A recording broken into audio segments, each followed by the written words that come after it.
Creo que es primera vez que estoy acá en el salón más grande, digamos. Antes siempre estuvimos al otro lado. Bueno, mi nombre es Juan. Los que no me conocen, está bien, mejor por ustedes. Soy chileno, se van a dar cuenta por la forma en que hablo, pero soy de los chilenos. Somos buenos, compartidos somos de los buenos chilenos que estamos a este lado. Llegamos hace más de 13 años a la Argentina, a Córdoba en particular. Tenemos 2 hijas, Damaris, Constanza, y tenemos un argentino, un cordobés, que nos nació hace 12 años atrás.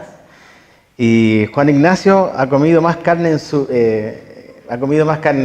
12 años que yo en toda mi vida. Y cuando Juan ve fuego, nunca piensa en una fogata, un incendio. Para Juan Ignacio, fuego significa que papá va a hacer un asado. Así que mucho lo aprendimos de José Díaz, que está con ustedes, un gran amigo.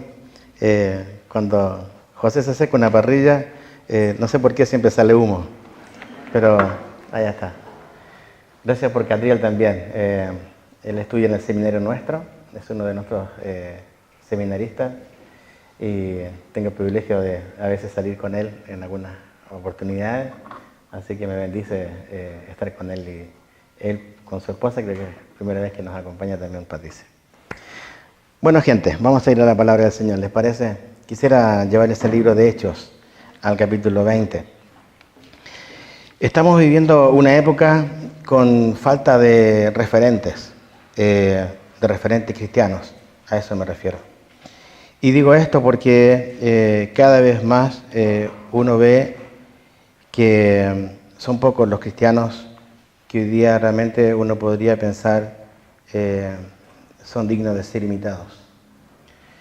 Y digo esto con un poco de tristeza y a la vez también un poco de firmeza de que muchos hoy día están jugando al cristianismo, están jugando a ser cristianos y no están realmente haciendo el rol que les compete hacer dentro de esta gracia inmerecida que hemos cantado, donde a veces nos escudamos en nuestras faltas y en nuestros pecados para no avanzar, donde muchas veces cubrimos con nuestros pecados todo lo que el Señor podría sacar de este gran tesoro que Él nos regaló. Y en el capítulo 20 del libro de Hechos, en el versículo 24, hay un hombre que para mí sigue siendo un ejemplo a imitar. Dice Pablo: pero de ninguna cosa hago caso, ni estimo preciosa mi vida para mí mismo, con tal que acabe mi carrera con gozo y el ministerio que recibí del Señor Jesús, para dar testimonio del Evangelio de la gracia de Dios. Esta es la palabra de un hombre que había trabajado ya varios años en la obra, más o menos 20 años, hasta este Hechos capítulo 20, más o menos 20 años él había trabajado incansablemente para el Señor y por su obra. En este tiempo Pablo tenía unos 55 años de edad y él volvía con el testimonio. Estaba yendo ahora a predicar, volvía a Jerusalén y él había tenido el privilegio de testificar, de predicar, de enseñar y de aconsejar en muchos lugares. Volvía a Jerusalén pensando en una gran meta que él tenía en su cabeza, y era: un día quiero llegar a Roma. Pero antes de llegar a Roma y antes de llegar a Jerusalén, es esto lo que hoy día quiero compartir un poco con ustedes, ¿sí? Oramos al Señor. Padre, te ruego tu bendición, ruego que tu gracia nos acompañe en esta hora. Como muy bien se dijo, Señor, que tu Espíritu Santo pueda ayudarnos. Haz que tu palabra, Señor, sea no una vez más leída, no una vez más escuchada, sino una vez más leída, escuchada y también obedecida, Señor.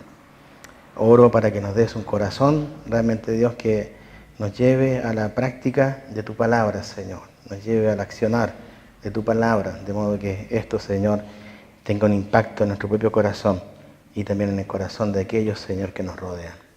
Gracias, Dios, en Jesús. Amén. Hechos capítulo 20. Para entender ese versículo que les acabo de leer, vamos a ir un poco antes y después un poco después para entender bien por qué Pablo lo dice. Pablo está ahora en Éfeso. en una ciudad que él había estado. Él había levantado una gran congregación en Éfeso. Éfeso era así en forma muy breve, era un lugar bastante idólatra, ¿sí? Por así decirlo, bastante idólatra. Había mucha gente allá que practicaba magia, había un montón de cosas en ese lugar que era bastante oscuro, espiritualmente hablando. Había un gran templo a una gran diosa llamada Diana, la Diana de los Efesios. Entonces era un lugar muy dado a una adoración muy potente, a una adoración falsa, muy potente. Entonces la gente que se había convertido de ese lugar realmente había entendido que la gracia de Dios realmente era algo sumamente mayor, absolutamente mayor que lo que podía ofrecer Diana de los Efesios. Entonces cuando esta gente se convierte es muy interesante porque muchos de ellos vienen con los que practicaban la magia, traen los libros que habían comprado, los queman delante de la gente y hacen un par de cosas que son como externas de mostrar esto quedó atrás y ahora nosotros, Efesios, seguimos adelante con la mirada puesta en el Señor. Eso es un gran desafío para nosotros, porque nosotros estamos en una cultura también donde se nos crió, o hemos nacido dentro de una cultura bastante idólatra, ¿cierto? Ustedes conocen. Basta ir a un lugar, vamos a encontrar iglesias de cualquier tipo, especialmente iglesias donde hay adoración a ciertas cosas que obviamente no es lo que Dios tiene en su corazón. Esta iglesia había nacido, esta iglesia había crecido, esta iglesia había avanzado con la gracia del Señor. Entonces Pablo, para llegar ahora a Jerusalén, se detiene en Éfeso y va a decir algo a ellos, especialmente a los ancianos de la iglesia, de cuál fue cómo él vio y cómo él vio su ministerio dentro de ellos. Y eso creo que nos puede ayudar a nosotros a entender cuál es el ministerio en el cual Dios nos ha puesto. Ahora, no todos vamos a ser llamados a tiempo completo. Otros van a ser muy buenos mecánicos, muy buenos panaderos, muy buenos profesores, muy buenos doctores. En todo lo que Dios nos ha puesto para hacer, Dios espera que lo hagamos bien porque queremos honrar su nombre, ¿cierto? Entonces eso es parte de lo que Pablo va a decir a ellos en este sentido. Hechos capítulo 20-17 dice, enviando pues desde Mileto a Éfeso, hizo llamar a los ancianos de la iglesia. Pablo muestra su autoridad hacia los ancianos de la iglesia. Él hace llamar a la gente y les dice, quiero juntarme con ustedes, quiero conversar con ustedes. Versículo 18, Pablo les va a recordar su vida entre ellos, cómo él experimentó el vivir con los efesios.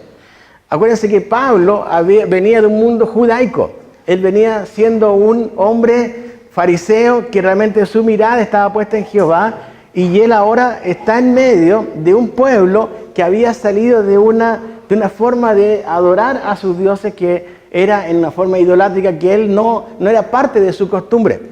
Pero él había hecho algo. Cuando vinieron a él les dijo, versículo 18, vosotros sabéis cómo me he comportado entre vosotros todo el tiempo, desde el primer día que entré en Asia. Lo que hace en el versículo número 18, el apóstol Pablo les recuerda a los hermanos de Éfeso cómo había sido su comportamiento. Y van a mencionar dos cosas en este pasaje, cómo me he comportado entre vosotros todo el tiempo desde el primer día que entré en Asia. El comportamiento de Pablo había sido un comportamiento ejemplar. Escucha bien, hermano, no sin pecado, porque Pablo seguía siendo un pecador. Era un hombre que luchaba contra el pecado, que es distinto. Entonces, cuando Pablo habla de su comportamiento, no está diciendo, miren a un intachable. Yo fui un intachable entre ustedes. Lo que está diciendo, yo, siendo un hombre pecador como ustedes, aprendí a luchar contra el pecado. Y esa es una marca de un verdadero creyente. La verdadera marca de un creyente no es cuántas veces pide perdón al Señor. La verdadera marca de un creyente es cuántas veces lucha contra el pecado para no tener que pedir perdón al Señor por sus pecados. ¿Me entiende, verdad? Luchar contra el pecado es parte de un cristiano verdadero. Mantenerse en el pecado es demostrar que no hemos entendido lo que es la gracia de Dios. No hemos entendido el perdón de Dios. No hemos entendido la trascendencia de la cruz. ¿Cómo me he comportado entre ustedes? Un hombre con un comportamiento ejemplar, pero también un hombre con un comportamiento constante. 20 años sirviendo al Señor. Pablo. 20 años. Y en 20 años usted va a encontrar que hasta que se muere el apóstol Pablo, su comportamiento fue constante. No es esto de, no, un día yo fui cristiano, hermano, y sabe que después volví como a los 15 años después. Y dice, ¿qué significa esto? De salir un tiempo, parece, del cristianismo y como volver.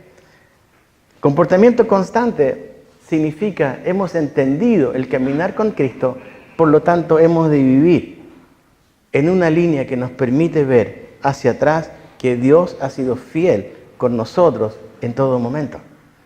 Pablo va a hablar no solamente de su comportamiento. En el versículo 19 dice, cuando vinieron a él, les dijo, vosotros sabéis cómo me he comportado entre vosotros todo el tiempo, desde el primer día que entré en Asia, sirviendo al Señor con toda humildad y con muchas lágrimas y pruebas que me han venido por las acechanzas de los judíos.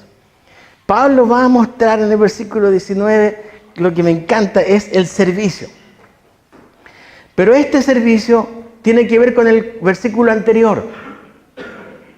Pablo no dice en el versículo 19, sirviendo a ustedes, Efesios. ¿Se dan cuenta, verdad? ¿Qué palabra usa él ahí? Sirviendo al Señor.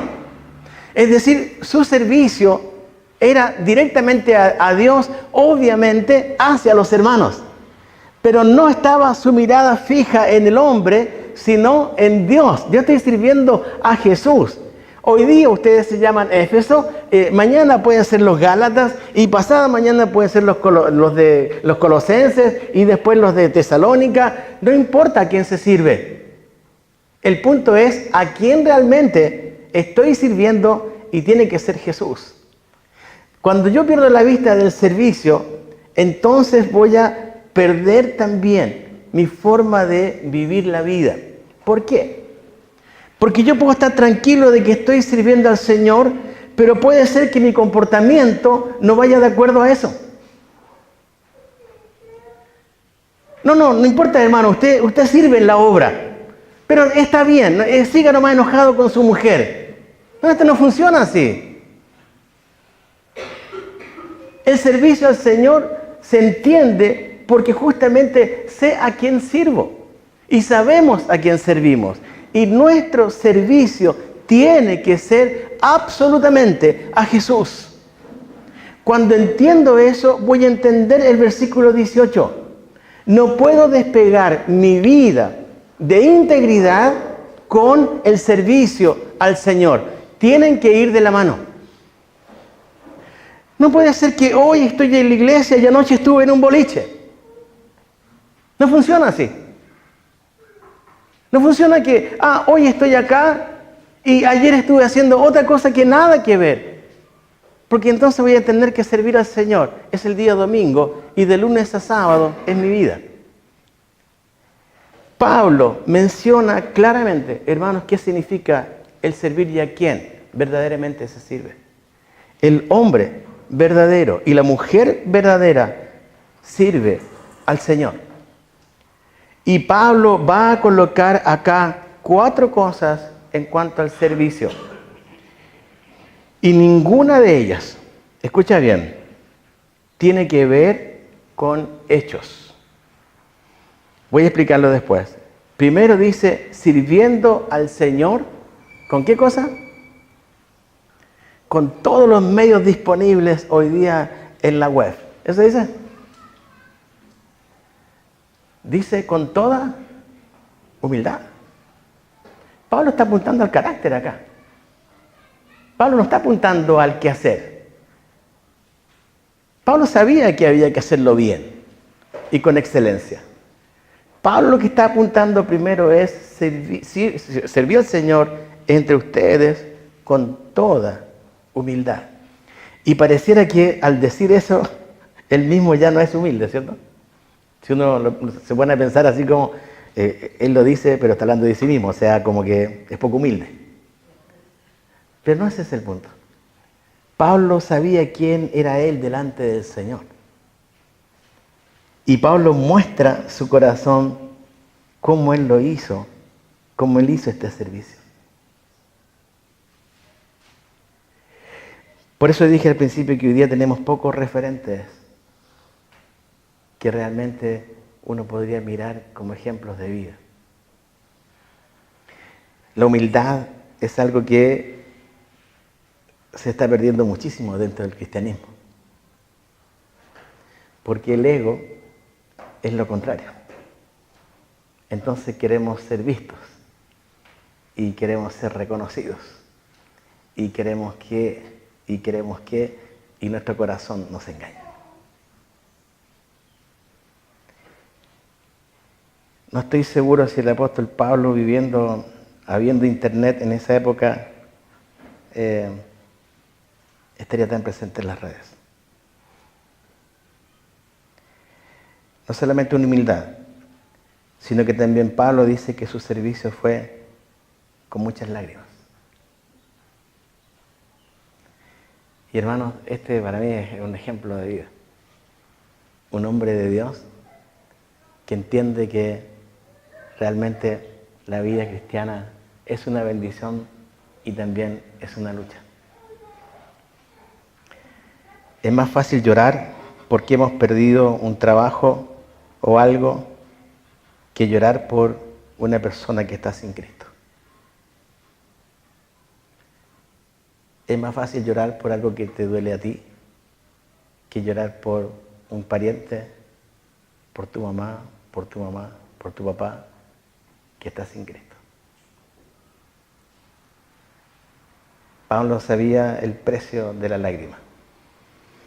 Sabía lo que era llorar, porque había escuchado de su Señor.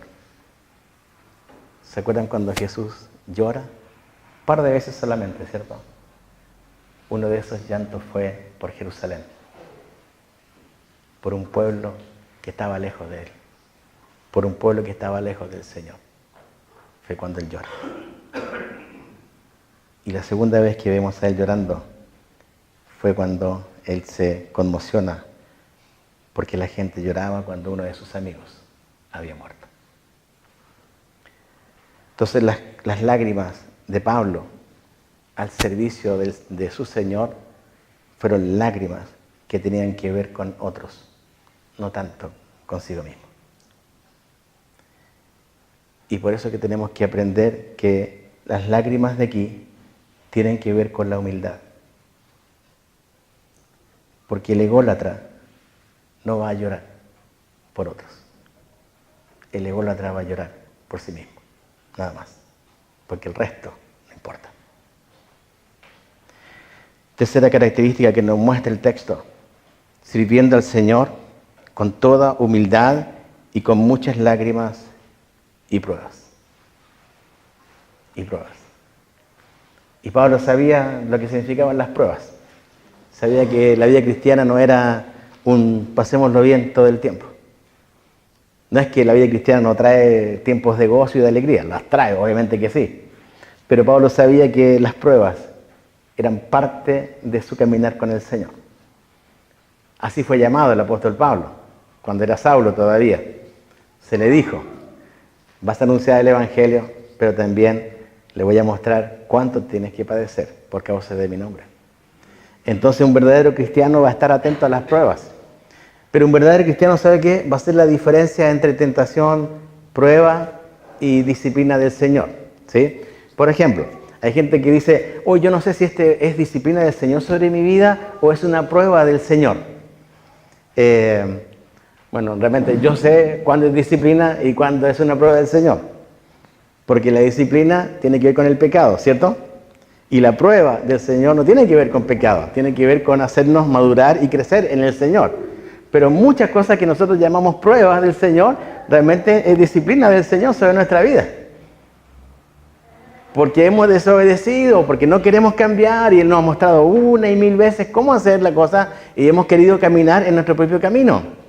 Entonces lo que hace acá el apóstol Pablo es mostrarnos que las pruebas son esa forma de ir creciendo en el Señor, como Él lo hizo, de ser un hombre que estaba en contra de Dios hasta llegar a un hombre sumiso a los pies del Señor.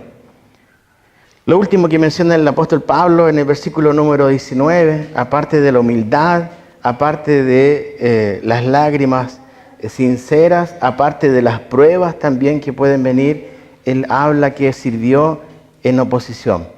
Tuvo gente que estuvo siempre en oposición y estos eran sus propios hermanos, los judíos. Los judíos siempre estuvieron en contra de Pablo porque Pablo había sido un judío profesante. Entonces, para los judíos, Pablo era un traidor. Para los judíos era alguien que, no, este Pablo era de los nuestros y ahora, ¿qué le pasa a Pablo? Ahora, piensa un poquito en nosotros los cristianos, ¿cuántas veces ustedes han recibido quizás de sus familiares algo así, ¿cierto? Che, pero ¿qué te pasó? Si antes estaba, ¿por qué cambiaste ahora?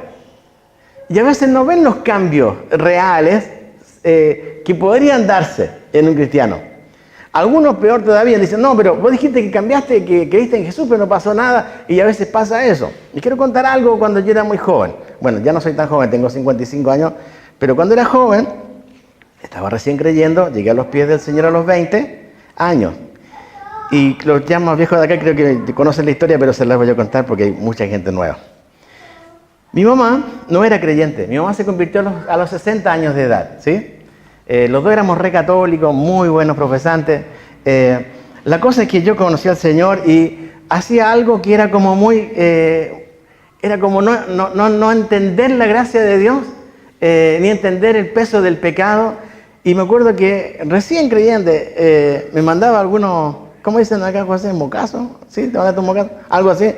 Y iba donde mi mamá y le decía, mamá, perdón por lo que hice. Y mi mamá, como una mujer paciente, no me decía nada, qué sé yo. Después mandaba otra cosa, iba yo donde mi mamá, mamá, pero perdón. Y así, mamá, perdón.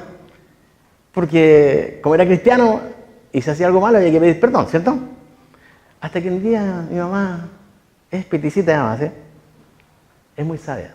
Me dijo lo siguiente, Juan, déjate de pedirme perdón y cambia. Y sabe que eso me ayudó tanto su consejo, pero debo reconocer que no me gustó. Encontré que mi mamá fue insensible a mi perdón, a mi pedirle perdón, con esa respuesta. Pero su respuesta fue muy sencilla. Fue, Juan, deja de pedirme perdón y cambia. ¿Qué significa eso, hermanos? Significa que cuando hablamos de la verdadera oposición al cristiano, estamos hablando de un cristiano que en casa realmente está haciendo una bendición. Y esa bendición va a causar dos cosas. O va a causar que en nuestro hogar haya paz, o va a causar que en nuestro hogar haya oposición. Y para esto hay mucho para poder contar. En nuestra iglesia, en Chile, un hombre se había convertido, el hermano Sergio, su mujer no, y su mujer le hizo la vida imposible, porque él era cristiano. Pero ¿saben? No porque él decía solamente ser cristiano, sino porque él vivía su cristianismo de verdad. Y causó en su mujer rechazo a su esposo. Pablo, cuando habla de oposición, está hablando de oposición al Evangelio. Entonces, cuando nosotros los cristianos realmente actuamos de acuerdo al Evangelio, va a haber siempre dos reacciones de la gente que está a nuestro alrededor. O van a ver algo bueno, o van a encontrar que esto es malo. Pero nosotros tenemos que vivir con un corazón tranquilo, como el versículo 18. Que tu comportamiento y mi comportamiento sean del Señor y sean constantes. El resto, Dios lo va a hacer. Cuando se nos pida servir, entiende, hermano, que no es para servir al hombre, es para servir al Señor. Nosotros ganamos al servir al Señor. Nosotros ganamos cuando servimos a Cristo. Nosotros somos los que aprendemos humildad, aprendemos a valorar el sufrimiento, aprendemos a entender las pruebas del Señor y también aprendemos a entender las acechanzas o la oposición de la gente. Pablo, en el versículo 20, les va a decir a su gente algo importante. En el versículo 20 y en el versículo 21 dice: y como nada que fuese útil he rehuido de anunciaros y enseñaros públicamente y por las casas, testificando a judíos y a gentiles acerca del arrepentimiento para con Dios y de la fe en nuestro Señor Jesucristo. Pablo va a establecer varios principios en estos versículos. El primero es: nunca dejé de anunciar a Cristo. Ese era su vocabulario. Él era la persona que no dejaba de anunciar a Cristo. Era la persona que no dejaba de enseñar la palabra. Era la persona que anunciaba y enseñaba públicamente y en las casas. Era Pablo que enseñaba y testificaba a todo el mundo de ese entonces, que eran los judíos y los gentiles, o sea, aquellos que no eran judíos. Entonces, cuando Pablo habla y junta a los ancianos, les quiere recordar esto. Hermanos, ustedes saben cómo me comporté. Hermanos, ustedes saben que mi servicio fue al Señor. Y ustedes saben lo que salió de mi boca, que no fue otra cosa que anunciar a Cristo y revelar su palabra. Esto es todo lo que ha salido de mi boca. Pero Pablo establece en el versículo 21 algo interesante, que lo que salía de la boca eran dos cosas importantes. La primera cosa era arrepentimiento para con Dios, y la segunda cosa era fe en nuestro Señor Jesucristo.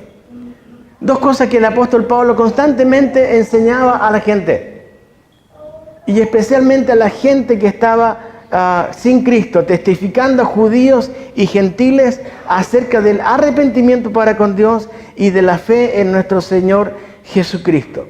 Hay muchas cosas que Pablo podía haber hecho más por la gente, muchísimo más, y nosotros también podemos hacer muchísimas cosas más por la gente, pero si eso no va de acuerdo a este plan de redención del Señor, entonces no estamos entregando nada a la gente. Podemos entregar un montón de cosas a la gente, pero si no le estamos enseñando el arrepentimiento ante Dios y la fe en Jesús, entonces la gente va a quedar todavía siendo no salva. Entonces nuestro gran anhelo debe ser este anhelo que tuvo el apóstol Pablo.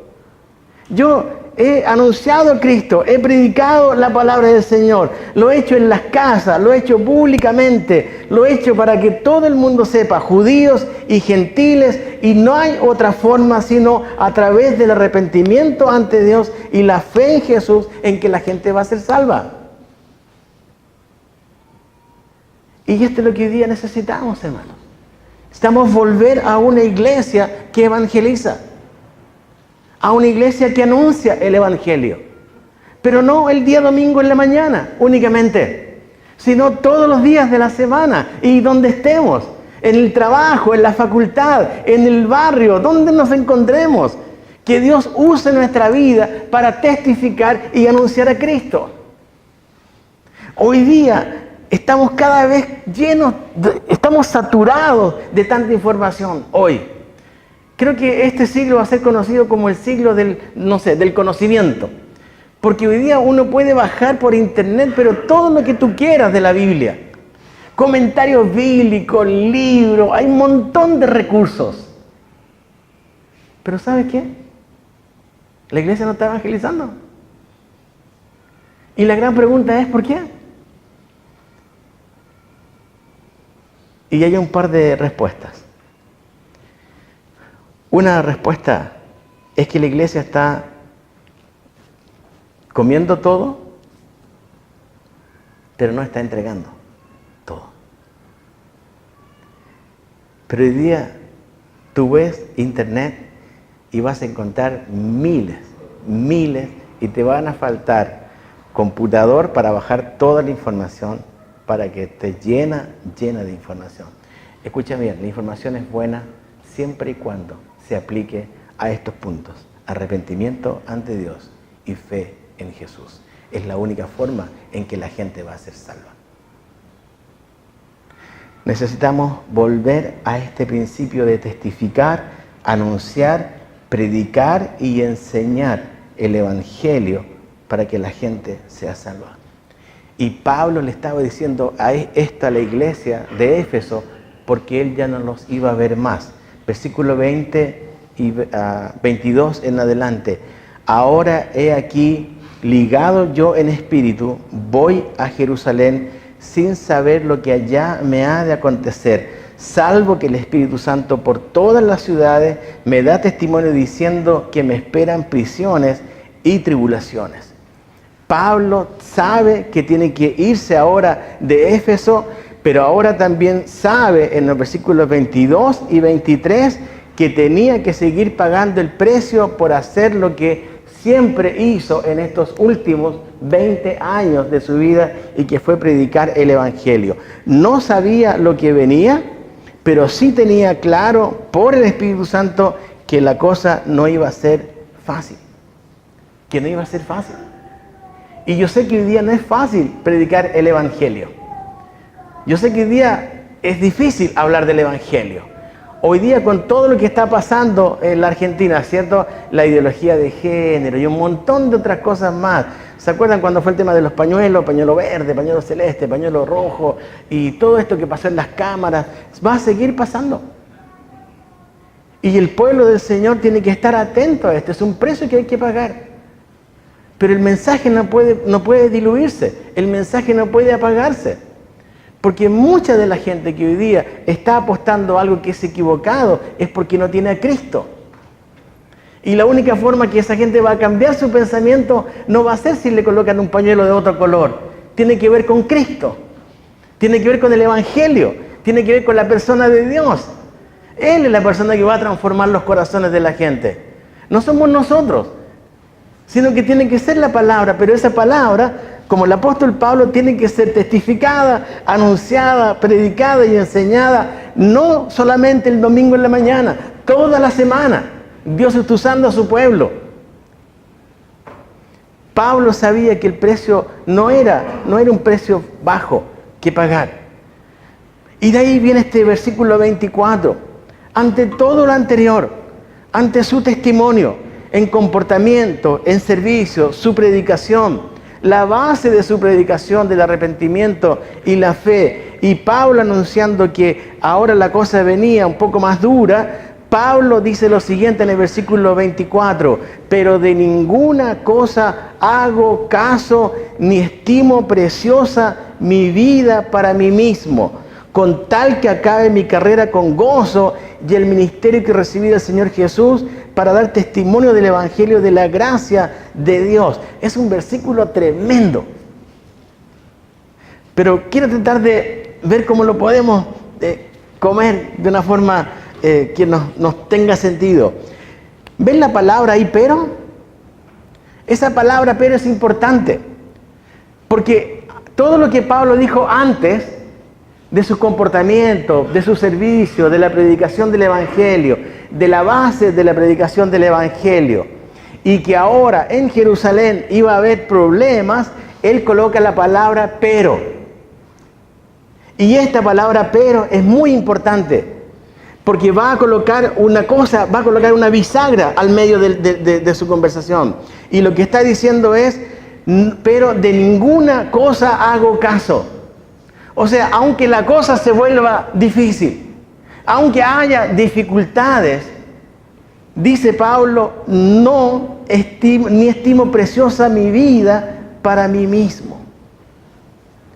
Y después menciona un contar que lo quiero explicar después.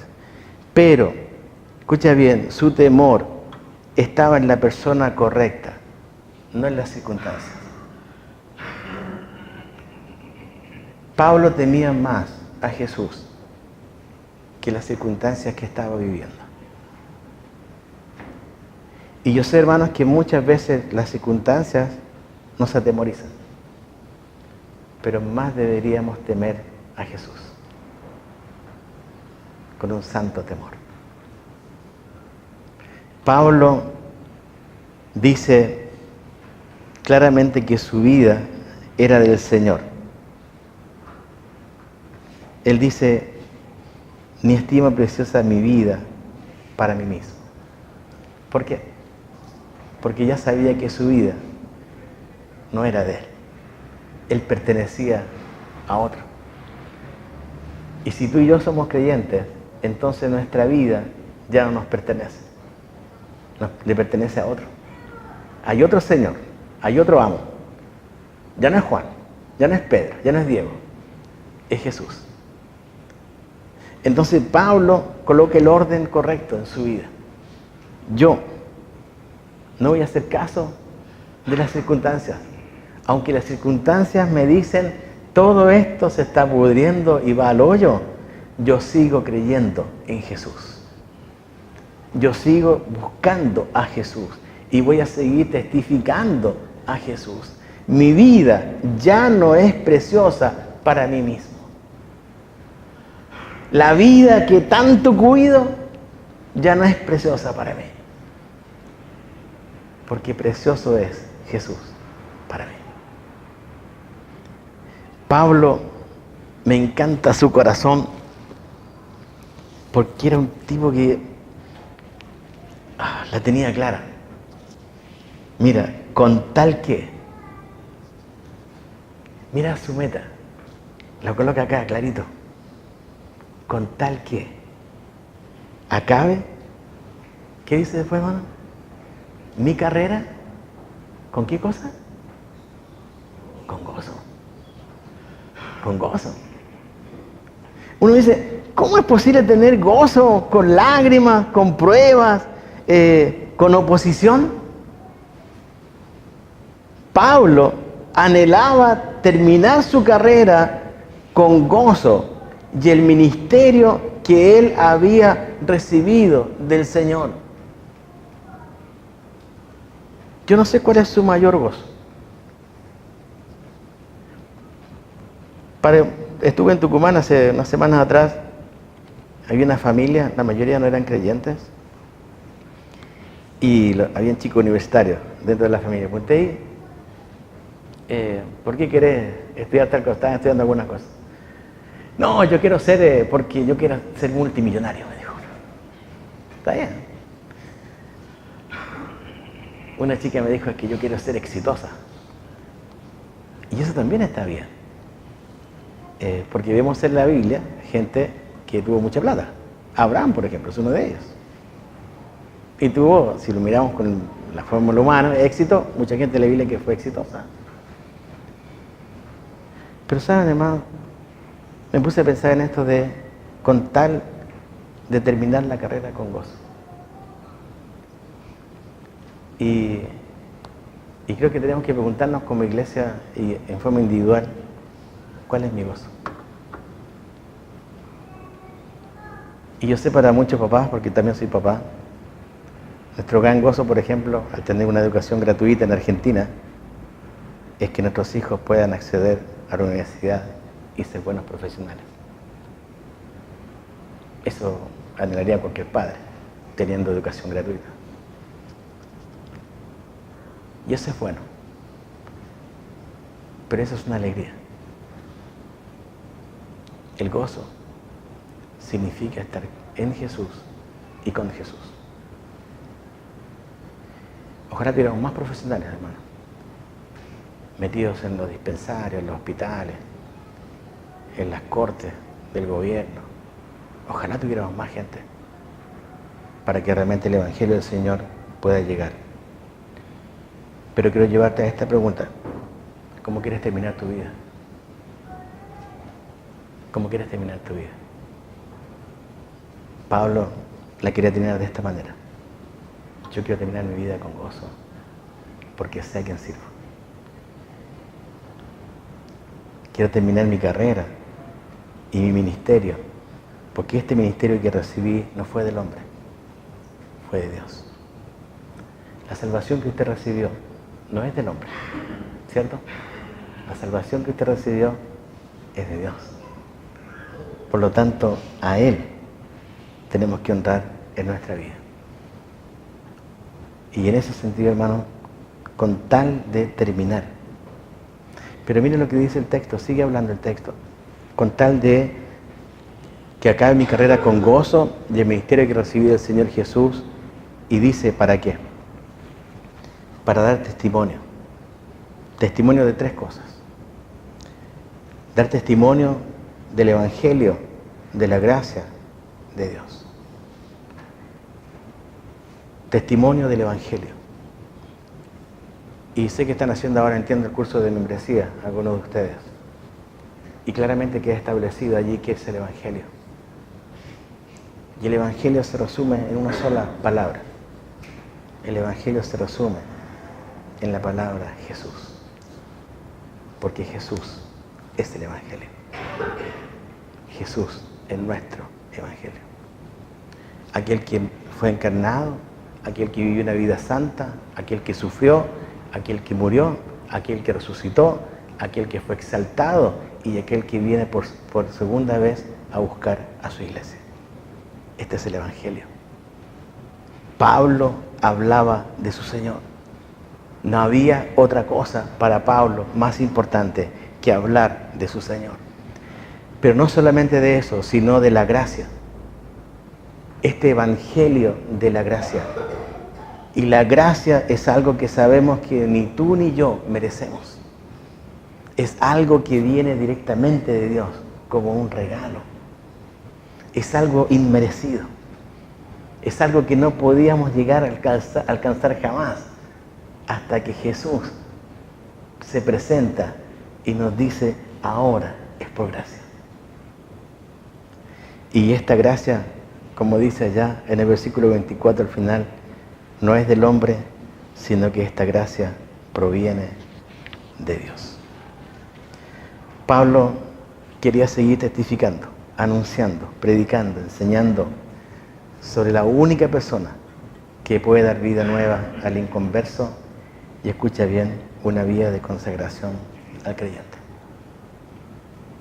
Hay 2 posibles caminos en la tierra: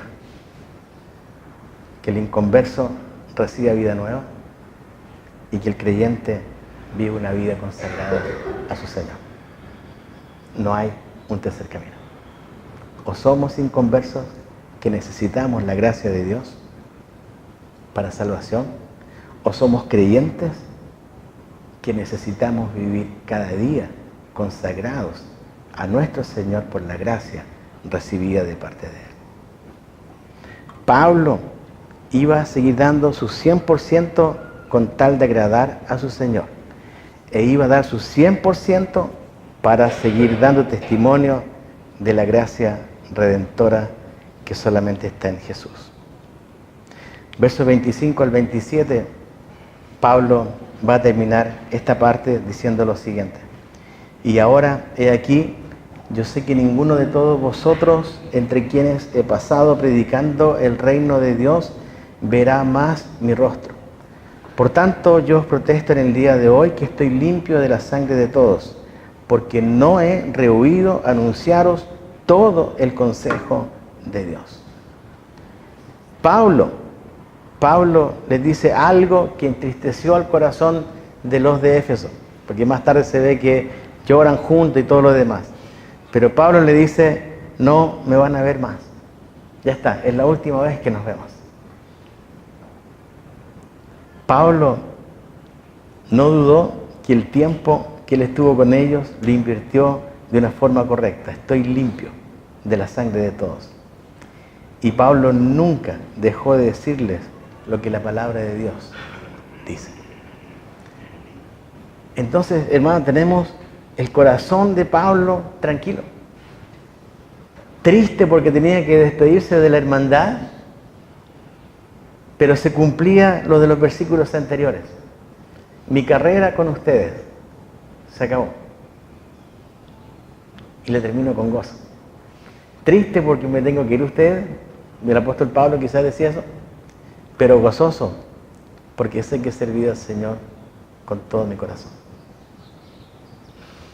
Entonces, hermanos, cuando nosotros hemos sido llamados a salvación, hemos sido llamados con un propósito eterno.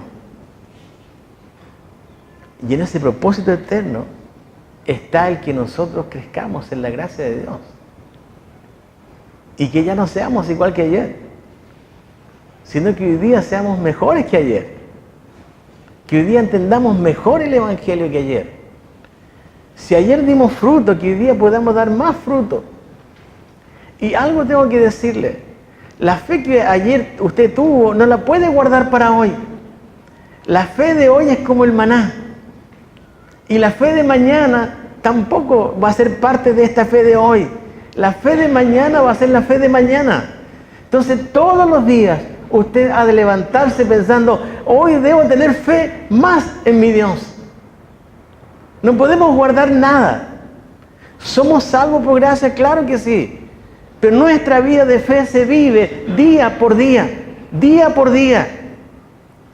Y eso va a mostrar mi corazón, su corazón. Pablo, cuando él fue llamado por Dios, fue llamado para ser un hombre de Dios, nada más. Cuando usted fue llamado por Dios, fue llamado simplemente para ser un hombre o una mujer de Dios.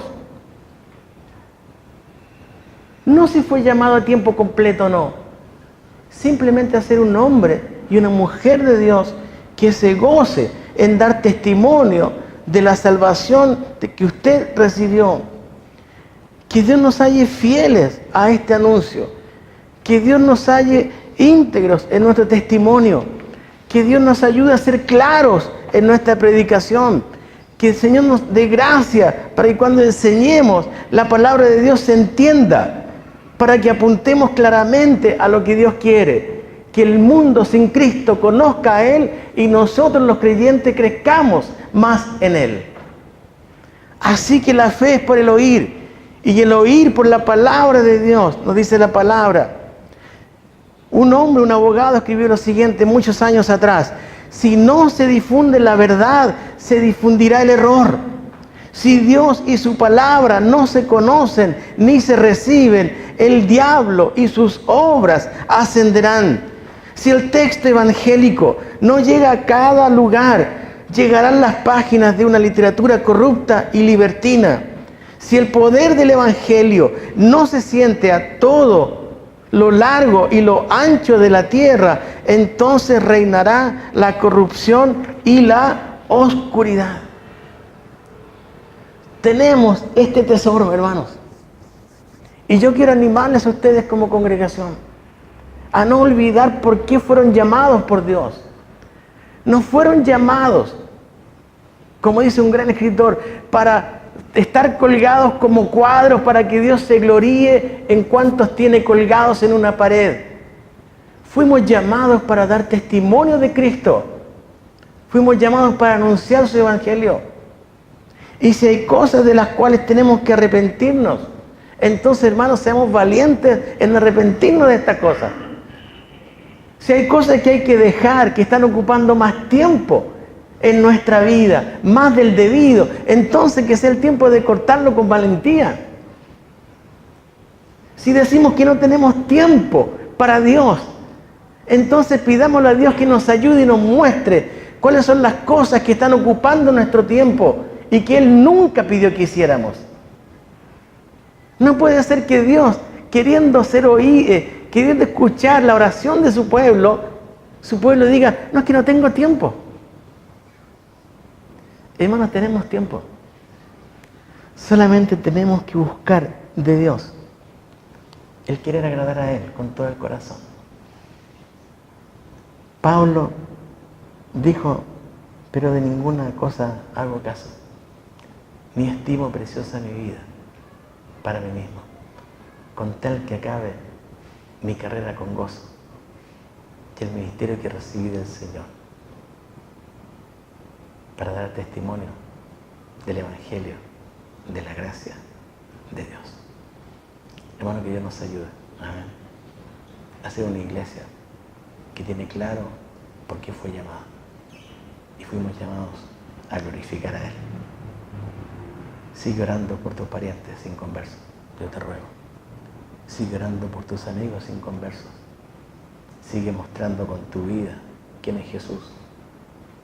Y entre nosotros sigamos creciendo y que Dios siga levantando de Saldán hombres y mujeres, no de un calibre bajo, sino de un alto calibre espiritual, para que muchos lleguen a conocerle, a amarle, a servirle y después a anunciarle.